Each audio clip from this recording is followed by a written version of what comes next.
I am honored to introduce our keynote speaker.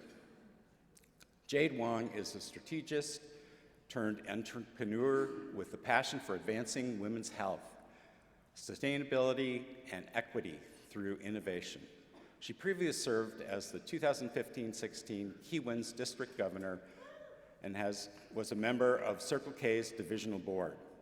After graduating from UC Berkeley with support of the CNH Foundation, Jade spent 4 years consulting with Fortune 100 companies and government, institutions across the Middle East, Asia, and North America. Her work focused on digital enablement, women's health, and environmental sustainability, earning her regional recognition for her contributions. In 2024, Jade returned to her roots and co-founded Aware Hair, a clean beauty company dedicated to transforming the professional salon industry, inspired by her mother, Tina's 30-plus years as a stylist and salon owner. Please join me in welcoming Jade Wong.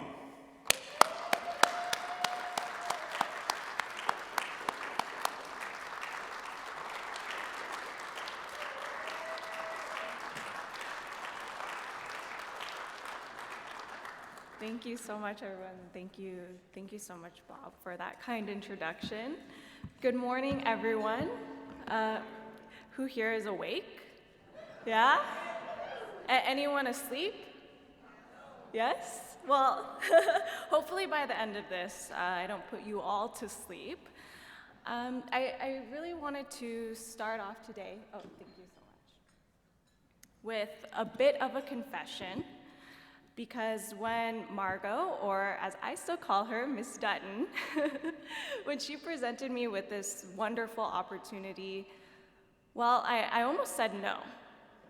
And don't get me wrong, I mean, I was just over the moon when I heard from her, and I was just so excited at the prospect of being here. But the 14-year-old girl in me, the girl who had not yet joined KIWIN'S, well, she's still a bit petrified of public speaking, and she was uncertain. But you know what? She did join KIWIN'S, and she did learn that when something's scary, it usually means it's an opportunity for growth. And growth is essential. I mean, it's foundational to a meaningful human experience, to a meaningful life, and I mean, from the moment we're born, that's all we do. We just start growing, and so it's just so important. And for me, I've paid a lot of attention for the past 10 years to what makes something grow. From studying economics, to consulting with Fortune 100 companies all over the world, to now starting my own with my mom. That's what I'm here to share a little bit about with you all today. My field notes on growth and how a series of seemingly simple yeses was the catalyst to it all. And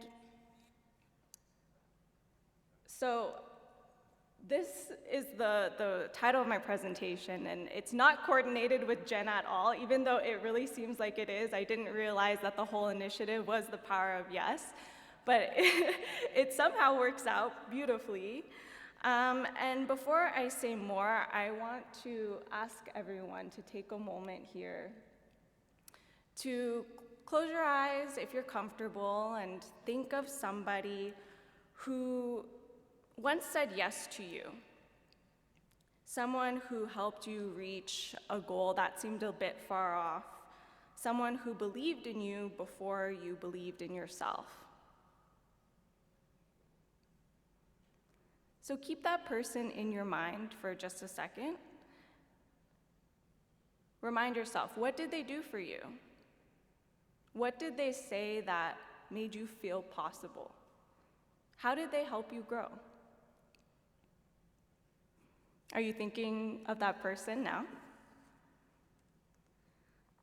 I have a bit of a green thumb. You know, I love to garden, and Bob and I were just talking about that a little bit earlier. And after spending a lot of time planting directly from seeds, I've come to realize people are a lot like plants. So keep thinking about that person. Feel free to open your eyes if your eyes are still closed. But you know, if you put a good seed in poor soil, it will struggle to grow no matter what. But if you put an average seed in rich soil with light and water, and you surround it with a lot of other plants that help it grow, well, it thrives, and now you have a garden. I think in our society, we come to obsess over what we call talent quite a bit, but I firmly believe that environment always beats potential. In a garden, if you want something to grow, you build the infrastructure around it. You know, Bob was talking about how him and his wife put up this mesh wire to prevent animals from eating the plants and the vegetables and the fruit. You do those things. You build a greenhouse around it to help things grow. And look, I didn't make it this far because I'm particularly exceptional or great. I'm here because I was lucky enough to be planted in really, really good soil. And I call that soil KIWIN'S. So let me rewind a little bit to how it all started. You know, it was 2012, and you know, Gangnam Style just hit 1 trillion views on YouTube. Do you guys remember all of that? Yeah. The Mayan calendar predicted that the world was about to end, and Justin Bieber had just turned 18. It was a big deal. And it was when I started high school. My mom had just come out of the financial crisis, and I kind of watched all of her entrepreneurial dreams crumble around her after decades of really, really hard work. You know, I had grown up dreaming of going to a really good college, getting a really good job, and starting a really great life. But in that moment, and in those moments leading up, I braced myself for staying home, sacrificing my dreams to help her run her salon. I mean, of course, I was a bit heartbroken, but it was fine with me if it meant that's what would help my family survive. But one day, you know, I heard about this club called KIWIN'S. And I heard that if you joined, you might be eligible for some sort of scholarship. So I thought, okay, maybe this is my second chance. Like maybe there's like a bit of hope here. So every week I would walk past the meeting room. It was every single Wednesday. I still remember it so clearly. And I just kept walking because I heard people screaming that they feel good. And it scared me. I mean, I was awkward, I was shy, like I was not going in that room at all. And I thought, okay, you know what, forget it. I'm just gonna, join another club. I'm sure there's maybe scholarships elsewhere. But then one week, I don't know what it was, I had just stopped and hovered for a second too long because I heard someone talking about how it had truly changed their life. And someone, because I was there for a second too long, she came up to me and she said, hey, what are you doing just standing there? Like, come sit down. And it was like one of those moments where you stop and you're like looking for the escape route. You're like, oh my gosh, like how do I get out of this? But it was too late. She grabbed me. She pulled me all the way to the front of the room and she sat me down in the chair so I couldn't leave. I couldn't escape. But looking back, that chair, it meant so much to me because it was this feeling that I belonged. And it was so transformational that it gave me the belief that if you want to help a shy kid grow, just don't hand them a microphone at first. Like, you're going to scare the heck out of them. Hand them a chair and give them a seat. Because underneath this idea of belonging is the concept of worthiness. Kids who believe they're worthy, they take different risks than kids who don't. Growth is coming from a string of risks, and for some people, it's second nature, and for others like me, it's a nurtured thing. And so that's where all of you come in, you know, the advisors, the adults, the grown-ups, as we used to call you all. That's what we say, you know, at club meetings and at events. We're always saying, oh, the grown-ups, the grown-ups. But you people are the ones who hold up a mirror and tell us that we can do it. And that was people for me like Miss Dutton, Anna, who's sitting right here, hi, Mahmoud Bashir, Ken Umbarger, Mrs. Umbarger, and just, you know, so many others. Oh. So many others on the screen, and, you know, that was me and Miss Dutton at the KIWIN'S convention. But, you know, they took the time to mentor me and helped me feel worthy. And it was then I realized that KIWIN'S is just so much more than just scholarships. It's about setting up young kids for a successful life. You can't lecture a plant into growing. And trust me, I've tried. I've yelled at my garden, please grow. I just want some tomatoes this season. You need to water it. You need to care for it. And for people, practice is the water. And that's exactly what KIWIN'S enabled for me. You know, organizing events, raising money, learning about donut diplomacy, running for district board. And when I ran for district governor in 2015, it wasn't because that fear vanished. I mean, I was beyond terrified to ever get on a stage like this. Like, that would have never been on my bingo card in a million years. But you know what, I did it, and it was a huge turning point in my life. So I want to take a moment to thank you, Ms. Dutton, for pushing me and for believing in me in that moment, because that truly changed the trajectory of my life, and it's all because of you. And it opened up opportunities that I never imagined. Even though KIWIN'S was no longer about the scholarships, it is what ended up making college possible for me. And I was lucky enough to even receive one from the CNH Foundation. And that scholarship, you know, it's not just about paying bills or paying tuition, it's about buying time. And that concept of time is very important because time is one of our most valuable assets that we all have. You know, it allowed me to join clubs, to make some friends, which I luckily did, join Circle K, sit on the Chancellor's Advisory Board, and that's a picture of me with our Chancellor, and just take advantage of opportunities that I never thought I would have. And it was because of all of those opportunities, I was able to get a great job after college, and that job sent me to Dubai to work on some of the region's toughest challenges, from women's health and women's rights to environmental sustainability. And it took me to places I never even dreamed of going. And in just a few years, I had the opportunity to travel to over 65 countries. But when I arrived, it was truly straight out of a movie. Like, I was the American kid who had never left America before, and I was just plopped right then and there. And I kind of want to share a little bit of an embarrassing but funny story to kind of paint you a picture of just how out of the wits I was. And honestly, I haven't really told this story to many people, so bear with me. But you know, it was our first day of work, and we were on a field trip for a work training. I desperately had to use the restroom, and I told our orientation leader that I'd be right back. I saw this building across the street, and I just ran into it, and I looked everywhere for the restroom, and I couldn't find it.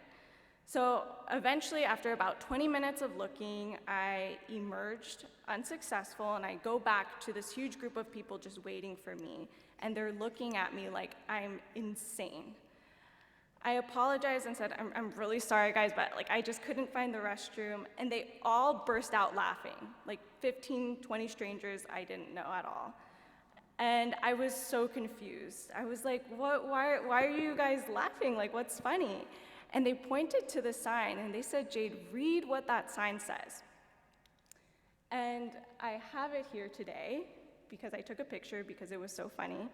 And they said, read it. And I said, yeah, it says toilet. And now my good friend, Louis, he took pity on me and he said, Jade, that says to let, like for rent in American. And it turns out I was just running around an abandoned office building for 20 minutes while these people generously waited for me outside. And that was my first day on the job. I almost died of embarrassment, but I think it's important to share because I took that risk and I put myself in a completely new environment with new lingo, new rules, new expectations, new everything, and it was really challenging for me. But you know what? There was something that was oddly familiar, an old problem that I thought by that time, it was, 2020, it was gone. And it's an old problem called sexism. A couple months into my job, I was desperate to prove myself. But as with most things, the harder you try, somehow the harder it becomes. And after making a huge mistake on a project, my manager called me up on Zoom because we were still kind of working hybrid at that time. And he said, after kind of telling me everything I did wrong and calling me a horrible person, he said, Jade, you know what? You took that pretty well. I'm glad you don't cry like most women. And I was speechless. I didn't know what to say, and thank God my camera's off because I was just holding back these tears. And like the second we hung up, I just cried my eyes out. And after that, I felt like the only way I would survive is if I manned up. And so honestly, that's what I tried to do. I mean, to me, that seemed like the most natural thing. So I took notes of all of the things my colleagues were talking about. So I learned a lot about whiskey. I learned a lot about cars. I learned a lot about watches. I spent nights and just weekends learning. I found myself going skydiving, and even though I'm deathly afraid of heights, by the way, and I went to the gym just so that I could prove that I could bench more than my manager. And it seems petty, but it impressed him. I took these really high-pressure projects to Iraq, and I traveled to Kurdistan every week just to prove that I wasn't scared. And I even earned regional recognition for my work in advancing renewable energy initiatives. And I thought I had finally done enough to earn respect, but I was wrong because months later we had a client meeting, and again, the client had asked, who's taking notes? And one guy in the room, he chimed up and he said, well, Jade's a girl, she's probably pretty good at it. I mean, I was pretty good at taking notes. I mean, I was in KIWIN'S after all, but I wasn't happy about that. I just kept my mouth shut, and I did it because that's what you do. Months later, I came home and for the summer just to visit, and I was lucky enough to meet up with one of my previous KIWIN'S advisors, who at that point was a dear friend of mine. I'm sure you all know him, Mahmoud Bashir. And I still think about that conversation a lot because I really dearly miss him, and I think about him all the time. He wasn't feeling well that day, and he had just come out of surgery, but he still made the time to sit with me and talk with me for the better part of 2 hours. And that day, I told him everything that I just told you all now, and more. And he just sat there looking at me with that same twinkle in his eyes, sipping his venti black coffee. And he just laughed and he said, "That's not the Jade I know. If you don't like something, you need to have the courage to say something." And then he reminded me of something really big that happened when I was governor of KIWIN'S. Well, we were actually on the verge of being shut down by Key Club International. I'm not sure if everyone knows or remembers about that, but it was a big deal for me and for us at the time, because International Board didn't think KIWIN'S was worth the extra administrative hassle. It wasn't worthy of the extra budget and the time. But you know what? When 24 kids showed up to Indianapolis and explained how 2 districts opens up more opportunities in a region as big as CNH, and how the unique, smaller culture does help kids who are a little bit more shy flourish, well, suddenly it was a lot easier for people to understand. And it was this act of showing up and fighting for something we believed in with our whole hearts, and that's what proved KIWIN'S was something worthy, something worth the extra budget, the extra time, that extra effort. And you know what? It does take courage. But if you care about it, and we did, then it's worth it. And I had almost forgotten about all of that. And I think part of me, sometimes I tried to block that memory out because it was very painful. But Mahmoud, he reminded me of that. He reminded me I don't need to be tougher, I don't need to be harder, I don't need to drink whiskey, because I don't like it. He reminded me that I need to be true to myself and stand up for what I believe in. And I didn't know that would be the last time I saw him. And I am so glad I gave him a hug, and I told him how much I appreciated him. And it's just a little reminder to just hug the people you love, because you never know when it's going to be the last time. And this was the picture we took, and I look at it all the time because I miss him, and you know, it's a great reminder for me to never give up. So after that meeting, I did go back to Dubai, and I stopped performing. I stood up, and I revived our women's group. And we started talking about all of the things that were going wrong, things that could be improved. We started talking about culture and raising these very uncomfortable topics. Standing up to our leadership and to managers who were propagating these notions of women and what women could be, or the limits of women in the workplace. And I knew we had started to make real progress when a junior colleague, she came up to me and she said the only reason she was still there is because of me. Because she truly felt the changes we fought for were making a difference, and it would allow her to actually grow her career. And I didn't realize it at that time, but we had been building a greenhouse in the middle of the desert. And I was super proud of these accomplishments. But all the while, I really started to struggle with my health. I was burnt out, I was very stressed out, and it manifested into severe hair loss. And you know, in those moments, I knew I had to kind of reprioritize. Well, my mom's a stylist, and she's been a stylist for over 30 years, and so naturally I turned to her to tell her about these struggles. And at 60 years old, she said, you know what, I'm gonna figure it out for you.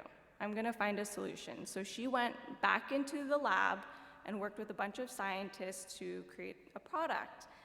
And I didn't really, know it at the time, but a few years later, she came back and she gave me a little bottle and she told me to try it. And I was shocked, it helped my scalp stop itching, and I just started noticing less hair in the shower. And one of my mom's clients who was recovering from chemotherapy-induced hair loss, well, she, emailed her and told her very similar things. And that's when I realized that this problem was much bigger than me, and this had the potential to help so many people. And I wanted to work on it with her. So I decided, okay, maybe I would leave my job and come help my mom. But right as I was about to quit, I got cold feet. I got really, really scared, and I was brought back to when I was 14 years old and thinking I'm not going to join KIWIN'S. After all of those years, I still was not immune to those feelings, clearly, but it's because of KIWIN'S I was able to continually cultivate this practice of courage that helps me overcome that. And so that's a picture of me and my mom, us working on our product line together that we're really excited to launch. And, it's because of KIWIN'S that I'm able to do that. I began this talk with, a bit of a vulnerable admission, so I just want to end with a more hopeful one. I am still growing. I'm still that plant soaking up all of the sunshine and water and support and encouragement, from all of you just by being here and listening to me today. That's giving me growth. And as I grow, I'm doing my best to bear fruit, to pass on what was given to me, and to say yes to others.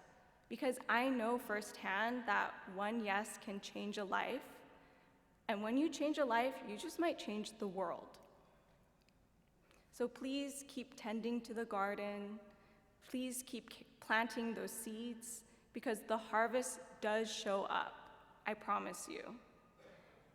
It showed up in my classrooms, in boardrooms with some of the world's top leaders in the Middle East, and it showed up in a meeting room in the middle of the desert when someone once thought only girls should take notes. It does show up. So every yes creates another yes. Thank you so much for your time.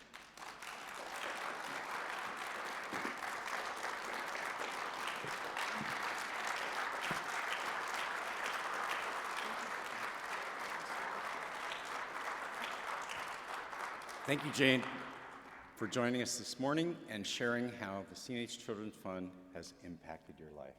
You're a wonderful person. And now, let's give her another round of applause. Great.